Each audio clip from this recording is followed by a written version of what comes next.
Hey guys, so welcome to Stack. Today I'll be showing you how to change contact photo on iPhone. So to do this, first just simply go ahead and go for the contacts application into your device. Now guys, once you are here on your contact app, you would just simply go ahead and find the person that you want to edit the photo with. Select the contact over here and select the specific person to open up their profile. And now from here, as you can see, you will have an option down below, contact, photo, and poster. So go ahead and select the contact photo, guys.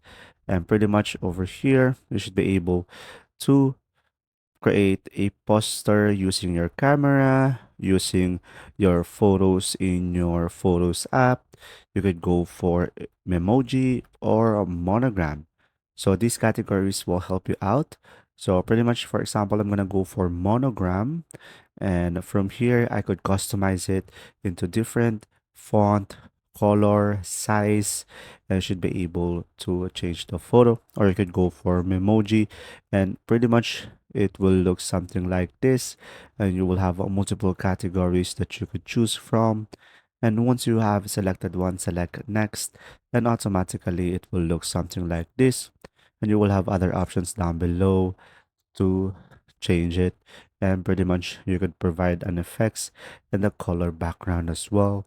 And you could just simply select done on the top right corner once you are done with this process, and pretty much you should be able to see the preview and select continue to proceed, and pretty much you should be able to have the contact photo over here. Select continue, and there you go. If you find this video helpful, please like and subscribe, and thanks for watching.